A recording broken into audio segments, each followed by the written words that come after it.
حضرت اقدس تھانوی رحمۃ اللہ علیہ اپنا واقعہ لکھتے ہیں، فرماتے ہیں کہ میری اہلیہ صاحبہ نے گھر کے اندر کچھ مرغیاں پالی ہوئی تھیں.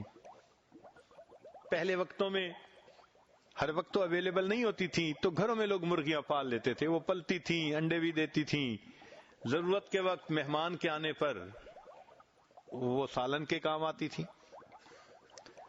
ایک مرتبہ میری اہلیہ کو اپنے رشتہ داروں میں کسی تقریب میں جانا پڑا، تو انہوں نے مجھے کہا کہ میں نے جو مرغیاں پالی ہوئی ہیں ان کو میں دن کے 10 بجے پانی اور گندم کے دانے وغیرہ یہ ڈالتی ہوں، ان کو خوراک دیتی ہوں، تو آپ اگر یہ ذمہ داری لے لیں روزانہ خوراک دینے کی تو مجھے ذرا تسلی ہو جائے گی. میں نے کہا بہت اچھا، میں ڈال دوں گا پانی ان کو اور دانے. اہلیہ چلی گئی. اب جو کام بندے کا معمول نہیں نہ ہوتا وہ بھول جاتا ہے، چونکہ روز کی روٹین تو ہے نہیں، ذمہ داری لے لی تھی. فرماتے ہیں اگلے دن میں اپنے تصنیف و تالیف کے کام میں آ کر بیٹھ گیا. ان دنوں حضرت بیان القرآن تفسیر لکھ رہے تھے. فرمان لگے جب میں آ کر بیٹھا تو ایک وقت آیا کہ میرا ذہن تفسیر میں چلتا ہی نہیں ہے. بہت کوشش کی کہ کوئی مضمون آئے، بات آگے چلے، میں لکھوں، کام بڑھے، مگر ایسے لگتا تھا کہ مضامین کا سلسلہ بند ہو گیا.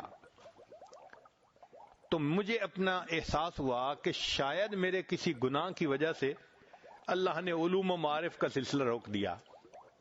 تو میں تھوڑی دیر بیٹھ کر استغفار کرنے لگ گیا.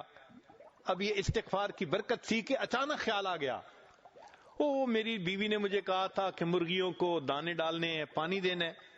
اور جب ٹائم دیکھا تو 1 گھنٹہ لیٹ ہو چکا تھا. فرماتے ہیں میں وہاں سے اٹھا، گھر آیا، دیکھا واقعی وہ مرغیاں بھوکی پیاسی تھیں.